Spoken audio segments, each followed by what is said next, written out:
Before we get to today's episode, I want to introduce you to one of our great sponsors. It is the Seltzer Mayberg Law Firm. You can find them at onecalllegal.com. That's onecalllegal.com, or call 1-855-5000-LAW. That's LAW. They handle cases including but not limited to car accidents, slip and falls, and traffic tickets.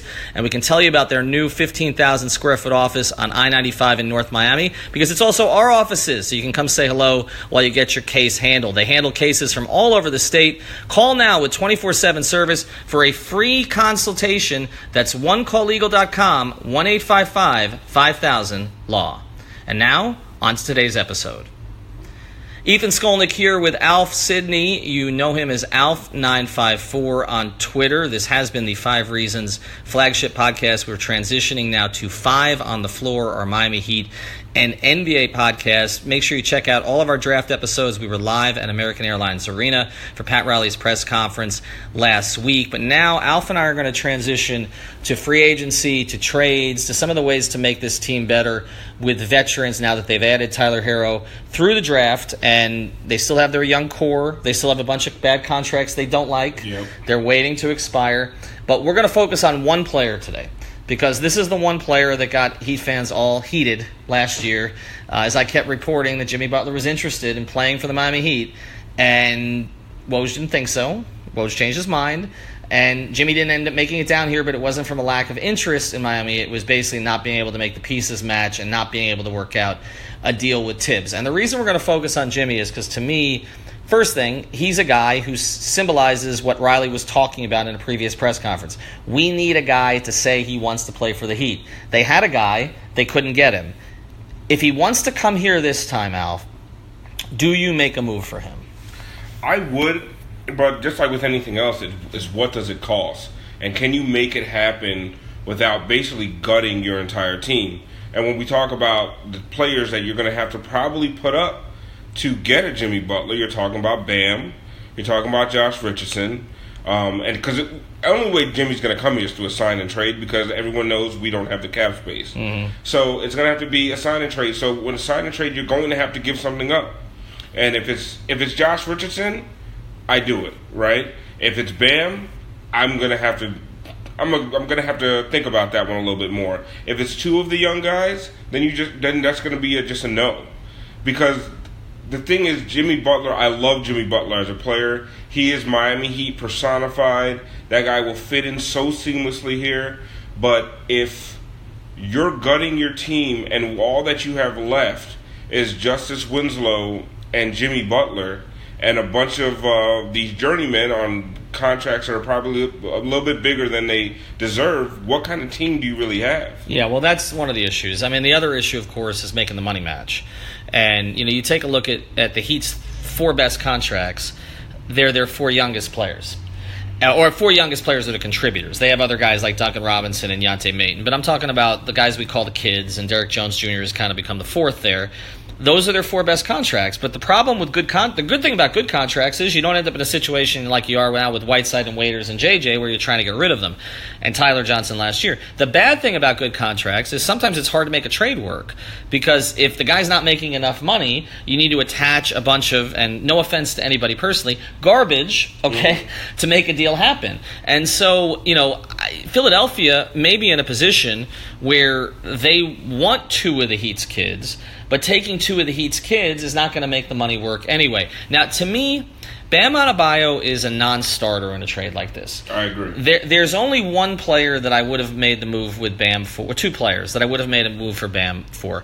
To me, they're top 10 players in the league. Kawhi Leonard, last year, the Heat, from what I heard, put everybody on the table, even though they were concerned about Kawhi, not so much Kawhi, but Kawhi's camp, that I heard they were more difficult to deal with, harder to reach than LeBron's camp had ever been. Now, Toronto dealt with it fine. Toronto just won a championship. Toronto wants to re-sign him. He's opting out of his contract, and there's a good chance that he makes a long-term deal there. So it worked out very well for them. Masai Ujiri took the risk worked. But I think when you look at the Heat situation, the only two players I would have given up Bam for would be Kawhi Leonard and Anthony Davis. That, to me, makes sense. If you needed a headline, a trade with Bam Adebayo on that, and I don't know if he's enough, but that makes sense. But because those players move the needle and instantly make you a title contender. Right. Especially in the East. Right. Jimmy Butler on this team without the kids I don't know what you are. You're a 7 seed. What about with 3 of the kids?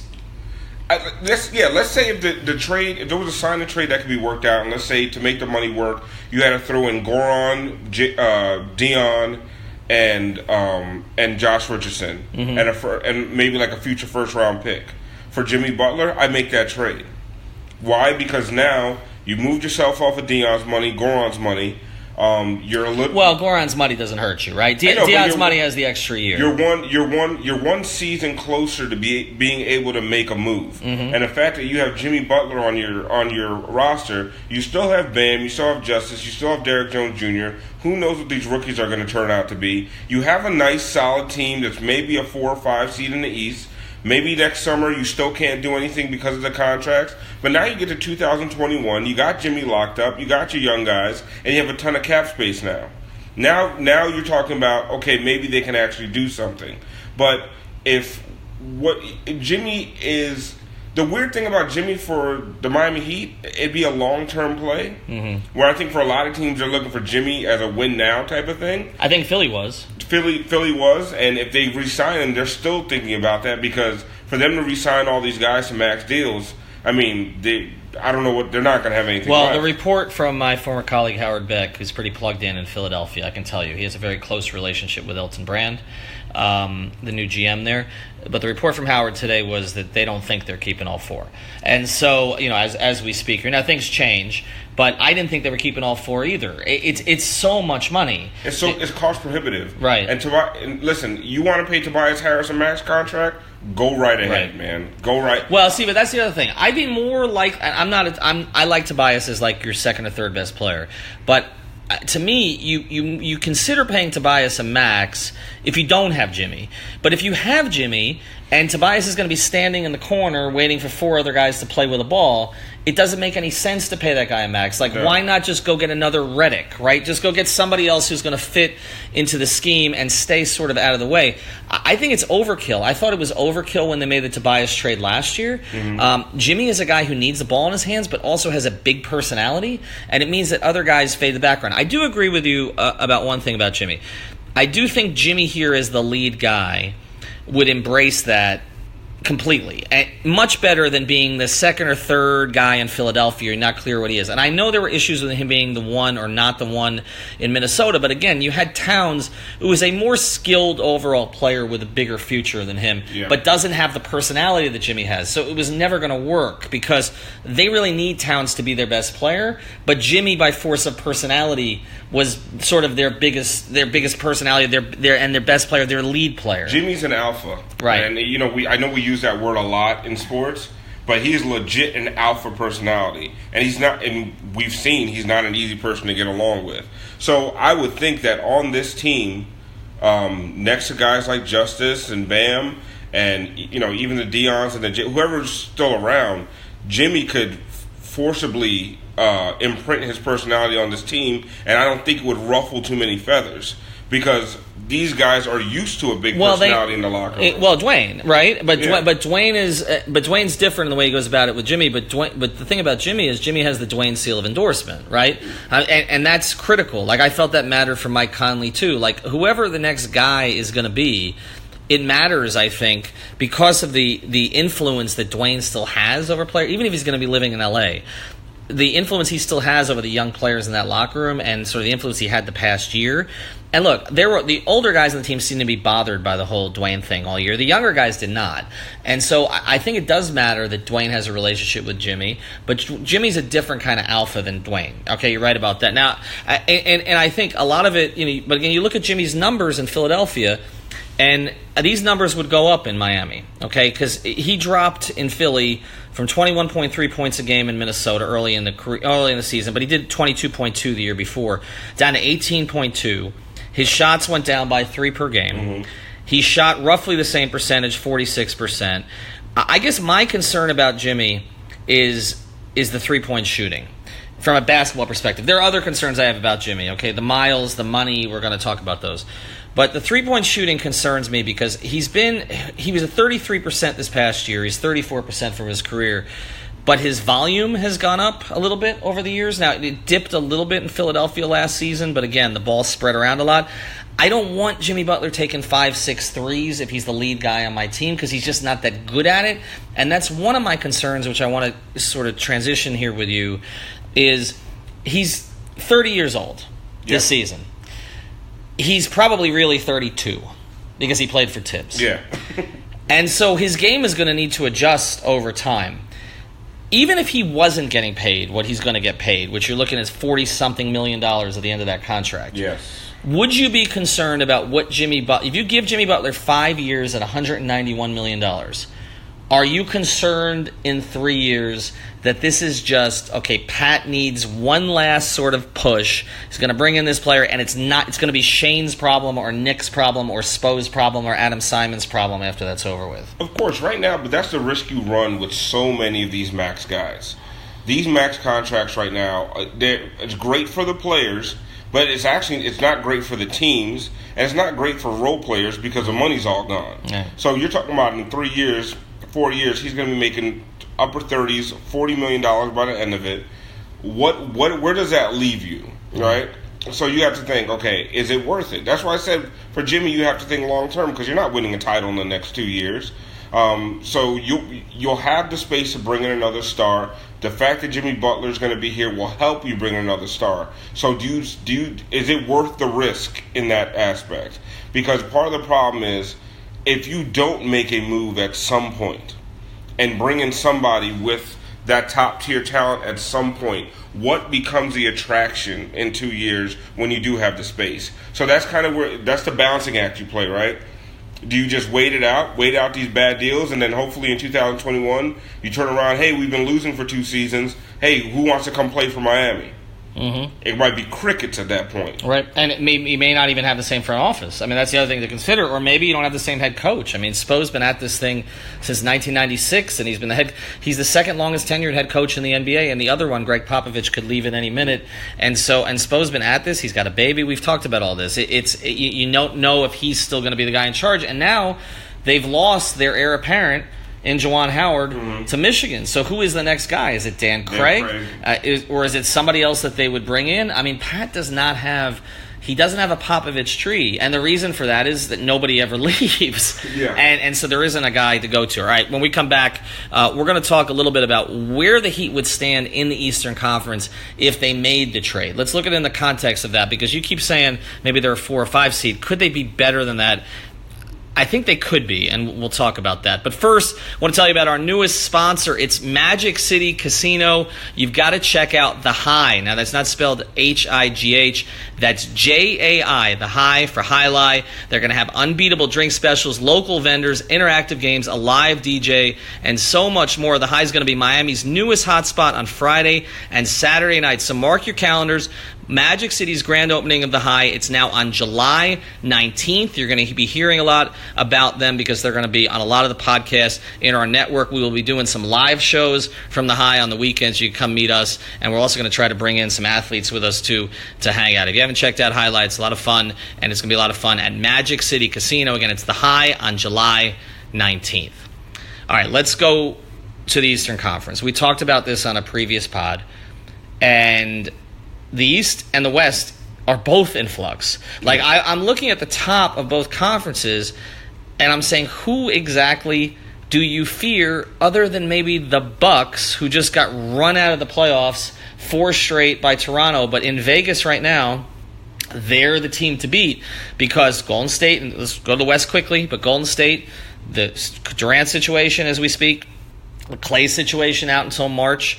They haven't been able to build out their bench in recent years. Houston, Chris Paul, going to be there, not going to be there. Okay, 2 of them can't play together, according to our buddy Vinny Goodwill, who broke that story this week. You look at Portland, do they scare you? No. The Lakers, what are they going to put around LeBron and Anthony Davis? You know, LeBron at his age. Oklahoma City, they don't win anything in the playoffs with Billy Donovan. And with Westbrook as kind of their co-lead guy. Utah's very interesting. Utah's really interesting. They need another piece. Utah and Denver would look most interesting. Denver's got some money decisions to make. But then go to the East, and you're like, okay, Milwaukee. We don't know what's going to happen with Kawhi in Toronto. We're talking about Philadelphia losing 1, maybe 2 of their better players. Indiana's got Oladipo coming back from a major injury. and Boston is a total disaster. And none of the teams at the bottom, and not the bottom, but kind of the middle, in Orlando, some of those other teams look like they're ready to come up. Orlando, Charlotte. Charlotte might lose Kemba, and their only star, in which case they sink all the way to the bottom. Atlanta has had good drafts, but are they ready to take that jump this year? So who's New Jersey going to get? Brooklyn. Don't forget. I always forget. I used to go out to the Meadowlands. That was a fun experience. But yeah, Brooklyn is the one team that looks positioned, but I thought they overachieved last year. So how many stars are they going to get? So let's just look at this. If you add Jimmy Butler and you subtract Josh Richardson, is the most likely to me, maybe Goran. Okay, and you probably have to add another guy, and you probably you got to add somebody for money. So maybe it's somebody you're trying to get rid of, Waiters, James Johnson, whatever. You're flipping a first round pick, and again, I don't know why Philadelphia would do that, but who knows? If they don't think they're going to get value and they see something else, it's to get something instead of losing him for nothing, right? And if you don't think that you can just clear the cap and make something work that way, and honestly, if Philly loses Jimmy Butler and maybe they don't keep Tobias Harris either, they could use a guy like Josh Richardson. Oh no, I think Josh in some ways is a better fit than either of the other two guys in Philly, because Tobias I think would be a good fit as the third guy, not as the fourth. But I think Josh is a really good fit because they need a perimeter defender. They need someone who doesn't need the ball in his hands, who can basically spot up and shoot off of Simmons, which will help spread the floor for Simmons a little bit in a way that Jimmy really doesn't, right? Tobias does, but Jimmy really does. Josh is a better shooter than Jimmy. I think that Josh Richardson makes a ton of sense there. He's not old. I think he'd fit their system really well. I think he fits better than Justice does. Justice doesn't fit next to Ben Simmons. No, they're too close to the same guy. Right. So I think that's a good fit. But let's say that's the deal. Let's say Dragic, they view him as somebody who can be a combo guard off the bench or play next to Simmons. I think that would be effective because Goran can shoot. In addition to Redick, and that's your 3-guard rotation, which is a really nice 3-guard rotation. If you make that trade, where are you in the Eastern Conference? You're behind Milwaukee. Are you ahead of Toronto if Kawhi leaves and they don't replace him? It's hard because it all depends on. I think a lot of it depends on the leap that Bam takes this year. And does Justice continue to be the point Justice that everyone fell in love with last year, or does he regress? But if all things considered, all things remain the same, if the trajectory, of those two guys stays on the same path, you add Jimmy Butler to the mix, you have Derrick Jones Jr., let's say Tyler Herro becomes the kind of shooter that the Heat expect him to be, that's a nightmare defensively for other teams. Jimmy Butler, Justice Winslow, and Bam Adebayo on the court at the same time, it's a nightmare for other teams defensively. Yep. I mean, they could switch everything. It'd be a total nightmare. Now, offensively, they would struggle, especially if Bam doesn't come into his own a little bit more. But defensively, they can hold their own with anybody. So you think, what could they be? Maybe a 4th seed? Maybe a 5th seed? And it all depends. Kawhi, what happens in Brooklyn? What happens in New York? I mean, I don't think New York's going to get anybody, but maybe they pull something off. I don't think they're getting anybody. But yeah, we say this every year. But Brooklyn, Toronto, Milwaukee, Philly is still going to be good. Boston, I don't know what Boston's going to be. Boston might be a lottery team again next year. But yeah, so I look at them and say, if you bring in Jimmy and the only major pieces you lose are Josh and Goran, yeah, you could be a 4th seed. Would you rather give up, because the money's not that far off, would you rather give up Olynyk or Goran? I'd rather give up Goran. Even though the Olynyk contract goes deeper? Yeah, but Olynyk to me is not one of these bad deals that we talk about. No, I don't think he's a bad deal. I think he's pretty much an average deal. I don't think he's a great deal because I don't think they're ever going to be able to use him the way that he should be used as long as Whiteside's still in the picture. To me, if you eliminate Whiteside, and I know you had this debate here at a barbecue at my house with the great Chris Perkins where he thinks that there should be more Whiteside Bam minutes together, even though Spo totally abandoned that last year. I told Perk stop living in 1995. Right. Like, he wants the Heat to sign Patrick Ewing and Charles Oakley. That's what he wants. Anthony Mason is their small forward. Yeah, right. And may he rest in peace. But had a great All-Star season here, by the way. But yeah, when you look at the Bam Whiteside combination, it can't work. Now the Bam Olynyk combination has worked. It's worked very well. It's worked well, and I think if you're going to give Bam more freedom, then and you're going to get Olynyk on the court for 25 to 28 minutes, then Olynyk has value. If he's used the way he was used last year, he doesn't have value. See, I don't see that happening. To me, and listen, I don't have any inside information or anything like that, but I just see them looking at this year of Hassan as, listen, 10, 15 minutes, we'll try to work on a trade for you, but it is what it is. At this point, the Heat has to move on from Hassan. And I like Hassan as a person. I think he's a good guy. I actually think he's probably one of the better backup centers in the NBA if he's used right. But with all the history, the drama, the sniping back and forth, you're gonna have to ask the coach about that. At this point, with Hassan in the building, they almost have to start moving on from Hassan as a key player on this team. Well, they have to move on from him for Bam's sake. And they wanted to do it earlier last year, and I've reported the reason they didn't was because they sort of had Hassan on board and they didn't want to lose him. But yeah, I mean, but you got to see at this point we got to give. They no, give up on that. It's all right. That's not going to change at this point. Like it's just what you get out of him. You get out of him. I mean, look. They have two guys in Bam and Olynyk whose best position is the 5. Now they can play together. The problem with Olynyk playing at the 4 is you become a little bit slow-footed and you're a situation where you can be exploited defensively. But the Bam Olynyk lineups have been good, and as long as and the other thing is this team does not have a lot of forwards. So playing Kelly at the 4 is not a terrible idea. When right now the only other forwards on your roster that I can think of, if you're not going to play Josh out of position, are Derrick Jones Jr. and James Johnson. That's it. They don't have any forwards. I mean, today, no disrespect UD, because I don't want UD to be upset at me. I mean, he was on IG today, talking about the doubters. It's clear UD wants to play another season, but look, the last 4 years, UD's minutes have been, spare at best. Okay, so that's not going to lead to much. They don't have that. I mean, Mayton is one, but they don't have a ton of prospects in the system right now. Like again, Duncan.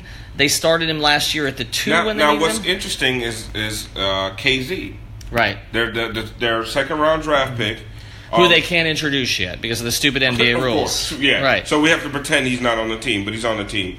He's graded out. He should have been a first-rounder in a lot of draft boards. He's graded out better than Sekou, which everybody wanted.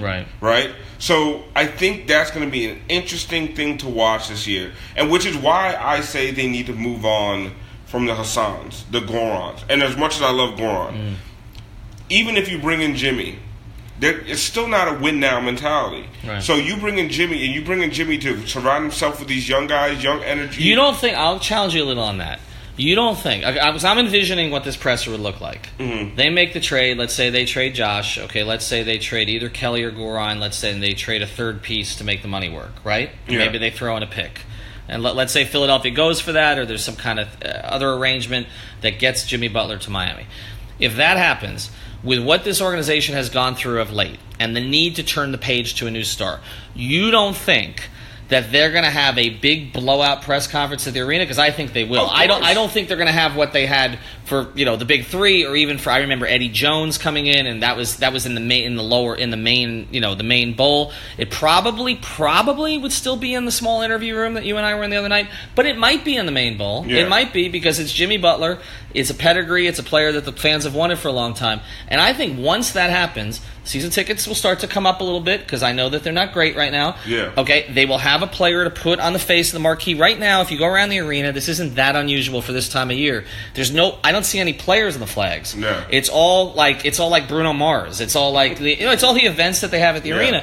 But you get Jimmy Butler, and he's the face. Like instantly, you don't think if they get Jimmy Butler that this is going to transition to when we got Lamar Odom, we won right away. When we got Shaq, we won right away. When we got the big 3, we won right away. We got Jimmy Butler. We're going to surround him with pieces, put the young guys around him. We're going to win right away. No, I'm saying, of course, you put the young guys around him. My thing is, what I'm saying is, when putting Jimmy on this team doesn't mean, okay, guys, the young guys, you guys are going to have to step to the back a little bit because we need to win now. So we're going to start Hassan, JJ, Goran, and Dion with Jimmy to have a veteran lineup. No, if you want to, I think if Goran's still here, he would have a bigger role if Jimmy's here. And my thing is, it's not going to win you any more games. Right. It's going to give off the appearance that you're trying to win now, but it's not. It doesn't even make basketball sense. But don't they want that appearance? That's what I'm getting at. I feel like right now, like there's no. I love the young guys. Okay, I love them personally. I love their relationships with each other. I like their potential.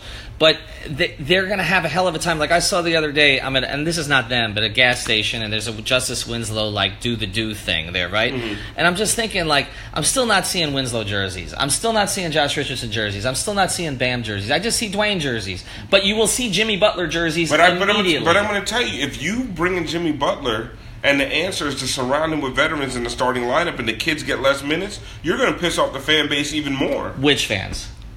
The hardcore Heat fans. What percentage are they? I mean, they're the ones in the arena the last 2 years when things have been a little bit dry. All right, a lot of them are Upper Bowl. A lot of them are on Twitter. I get it. Okay, those are the fans that listen to our podcast. But I'm talking about the general fandom. Okay. Just cares about they get Jimmy Butler. Oh, I've heard that name. How many W's are going to get with him? And I just feel like the way this organization works, Spo has said it. That would be such a mistake. Because the thing, you're going to get the Chris Perkins who think that that Hassan Whiteside is still the answer. Because they know who Hassan Whiteside is. Oh, Goran was an all-star. So you're putting out this. You're putting it out there like we're trying to win now. But what kids are we talking about putting in the background? So you're going to have to trade one of them to get Jimmy anyway, right? So you're going to have to trade Josh Richardson most likely. If Jimmy Butler was on the team, I would say the starting line, and you lost Josh Richardson, right? And let's just pretend you didn't lose any of the vets. You're going to lose a vet. I know, but I'm just saying I would start Justice. I would start. Would start Goran next to Justice or Dion. I would start Bam. I would start Jimmy Butler and Kelly Olynyk. Right. And that would be my starting five. All right, and if that's your team, fourth in the East? Fourth or fifth in the East. And I guess if you're fourth and fifth in the East, but you have Jimmy Butler and you're promising we're going to get another star next offseason, then the fans start to forget about the fact that Jimmy's going to be 34 playing on 82-year-old knees, making $46 million. The same fans that you're talking about do not care about the fifth year of Jimmy Butler's contract. Now, when the fifth year comes, they're going to call Riley washed up, and they're going to say, why did you sign that deal? Pat's going to be washed on the beach in Malibu. He's not going to care, I don't think. I mean, that's – look, whenever you make these deals, and we talked about – look, the Chris Paul deal was what – 2 years ago, right? Or a year ago. When did they make that? When did they sign that? It was a year ago. Okay, and Chris and I on this podcast identified it as one of the worst deals of all time at the time. Yeah. And how many of these? That would be my other question. How many of these max deals are working out? John Wall. Now, injury circumstance there twice. And then he did it at home, but that's a disaster. I mean, which long term? I mean, who signs a long-term deal that works? Even if you look at this, if KD had signed his long-term deal last offseason instead of this offseason, there'd be a question about that one too because of the blown Achilles. These long-term deals, it's like you're basically saying, we're going to be effed in 3 or 4 years, but we don't care because we need to give the fans some candy now. Now, and for the Heat's perspective, I get it. They do. They do, because they spent all last year giving them candy. The candy was Dwayne. He was the squirrel. Go watch the squirrel. And now it's like, okay, he's gone, and now I'm left with an empty house. Okay, so what do?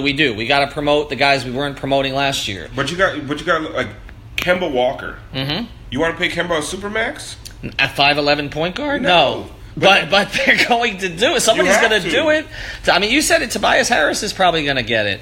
I mean, and then you look at some of the deals that have worked. Like, look what happened in Milwaukee last year. I mean, Chris Middleton was on a decent deal. Giannis is Giannis. They got Brook Lopez for nothing. Yep. They had Bledsoe on a pretty reasonable deal. Okay, to be able Toronto's situation. I mean, Lowry was not crazy money, and again, they hit on Siakam in the draft, they hit on Van Vliet in the draft, so they were able to add these other pieces. But look, there are only like 6 or 7 players that you're really comfortable giving a supermax to. 2 of them are in Los Angeles with the Lakers right now. Okay, 2 of them are in Golden State. 2 of them are in Golden State. Well, if he's healthy and he's still in Golden State. There ain't that many others. I mean, there's just not, and so you're going to pay for it later. And I guess the question just always comes back to this. If you're a Heat fan, you're going to pay for this. It's not going to end well. You get Jimmy Butler, he's going to wear down.